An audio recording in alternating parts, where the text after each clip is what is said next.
Hello, this video is going to show you how to get started with the IBM workflow service that's available on Bluemix. So if you don't already have a Bluemix account, you need to go get one because everything that I'm going to show you is going to be using Bluemix and the DevOps service. That's a browser-based IDE that's used within Bluemix to create and deploy applications. As you can see on the screen here, you can sign up for free without any risk, so I recommend that you go do that first. I'm going to go ahead and log in to my dashboard on Bluemix.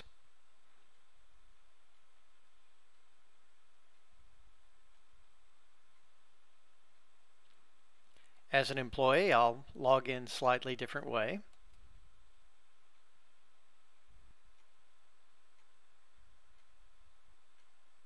And when I log in, it's going to bring me to my dashboard.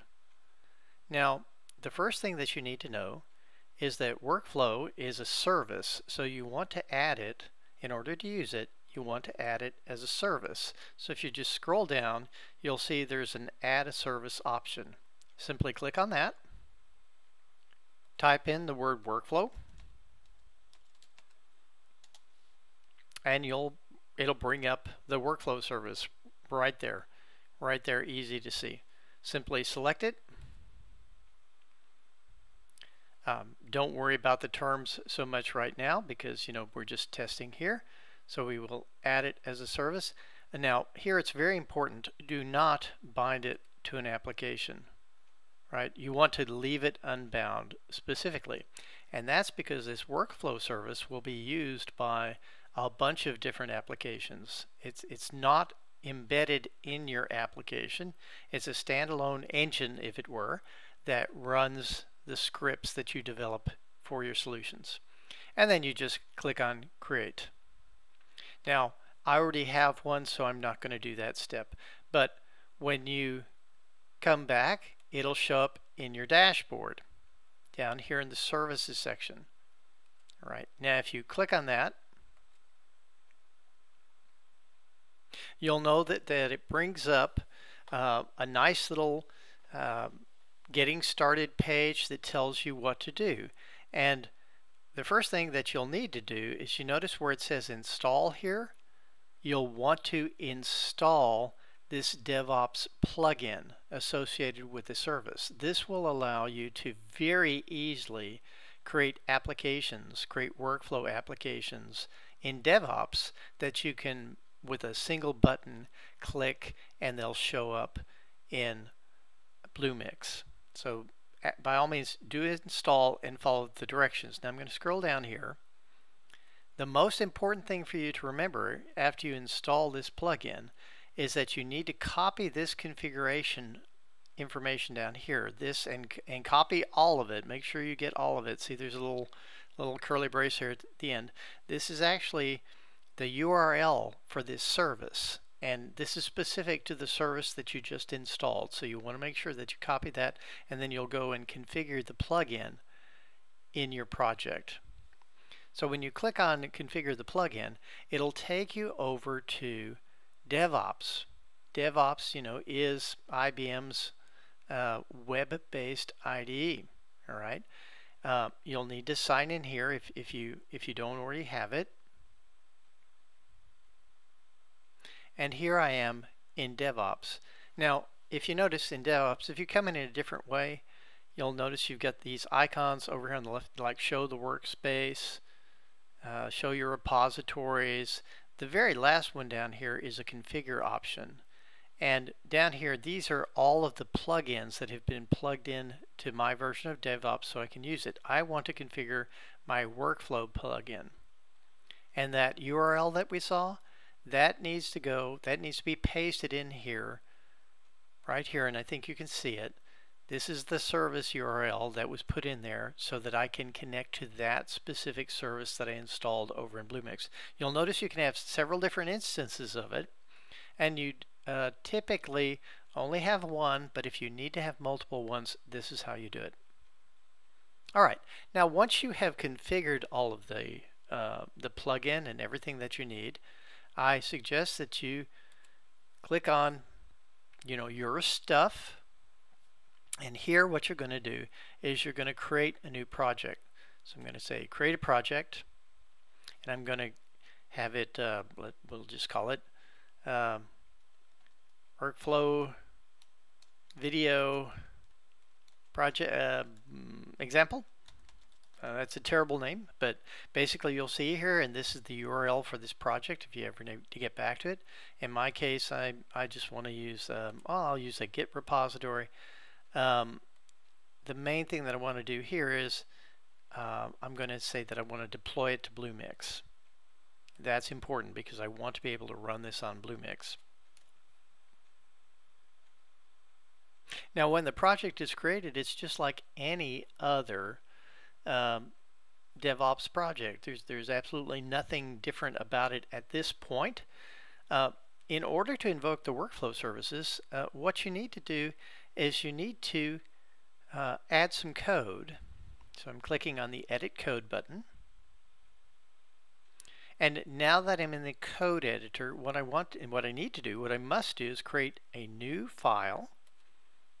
And that file has to have an extension of JSFlow, JSFLOW, right? And I'm just going to call it file.jsflow. That's great for now. It doesn't matter what the name is, but the point is it's got that extension. Now that extension of .jsflow now enables that plugin. So if you click on your Tools menu, you'll see that there are all sorts of neat little tools that you can use in order to edit the workflow. And the first one is you can generate a skeleton workflow. So I'm going to click on that. And you see this puts some code in here, and this is the basic pattern of all of these projects, of all of the workflow language. You start by doing a receive get. This is waiting for somebody to ping that workflow service with this little thing of null here. That means start a new instance of a workflow.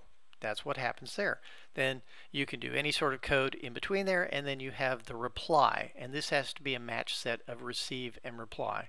And basically I'll point you in a little bit. I'll show you where there's a documentation for the workflow language. You can go take a look at that, but this is the basic pattern. Now I'm going to switch over to a more interesting project that I had set up. But just remember, you can generate that basic framework to get you started if you need to. All right, so I'm going to switch over to that other project. So in this project, you'll see I have a file called hello world workflow.jsflow. I click on that. Now this is actually a sample, and I'll show you where these samples come from. But this is kind of a good example, because what this one does is it basically listens for the start of a workflow, then it builds a little form, sends that form back out to the requester, and then processes the return. It's a good little start. Now the code that's here, the plugin does syntax checking so that you can follow the code. If you make a mistake, the syntax checker will catch it, but it's still kind of hard, reading the code to understand, well, what is the flow of this workflow? Well, fortunately, on the Tools menu, there's also a Visualize. And if you click on the Visualize, it shows you a nice diagram of what does a workflow look like that you've constructed. Now, this is a simple straight-through workflow, but you can have splits, you can have joins, you can have all sorts of stuff, and that's documented over in the documentation of the flow language. But just remember, you can click on Visualize and see what the workflow looks like. Now when you have it the way that you want it, then what you want to do is go into the Tools menu and say Deploy to Workflow Service. That's going to take this script, and it's going to take this script and deploy it to that instance of the workflow service that was over there. Now it went away, but you notice there was a little green drop down up there on the menu bar that showed me that I had deployed successfully. And that's great, because that means I can now go and invoke my workflow. So this tool actually allows you to pass parameters to your workflow, to start it, to pass parameters to it. But for the case that I've just created here, it's actually easier if I take this URL. This is the URL of that script that I have sent out there to my service. And see, so let's do copy it, open up another tab in my browser, paste it in. All right, now when I paste this in and hit return, what it did was it invoked the workflow service. Okay, now going back and looking at the code, it invoked the workflow service right here. Then in response to that, the workflow service built a form. That's what this code is. Once it built that form, then it replied to the original caller, pushing that form back out over HTTP. That's what we're seeing here in this browser window. It's a form that says enter your name. So I'm going to enter my name and I'm going to submit it. And I get a little security warning. Now in production this won't happen, but you know, this just shows it's live. So I continue. And now what happened? Well, what happened, going back and looking at the script, it waited for that form to come back. And when that form came back, it then created a reply post and shot it out back to the browser. And in this case, see, it took receive form. This was the activity that came back, right? Out of that, it pulled out the name field, and it sent all of that back to the browser. There you go. Hello, John. So that's how simple it is for you to create a project, write a little script, test your script, deploy it to Bluemix, and away you go. It's just that simple. Now, fortunately, well, I say it's just that simple. When you get to more advanced things, then don't worry, we've got a lot of stuff to help you. So for example, if I go back to my dashboard, you'll notice I have here on the dashboard, there are docs. If I open up the docs, I can easily find docs on workflow. Just type in the term workflow. There you go.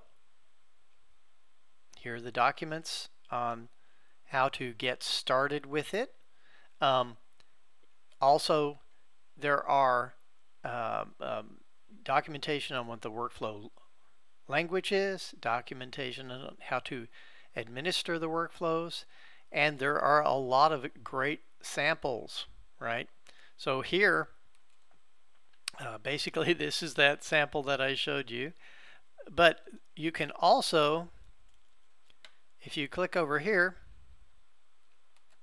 you're taken to a project in DevOps that has samples in it.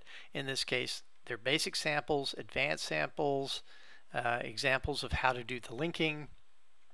It's all really quite nice.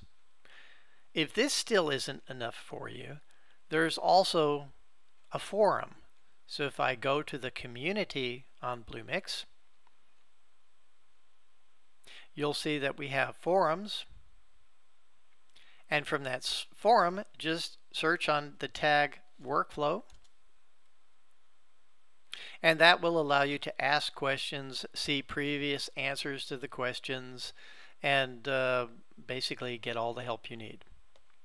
So that was kind of a whirlwind tour of the workflow service, but I think you'll find it worthwhile to play around with.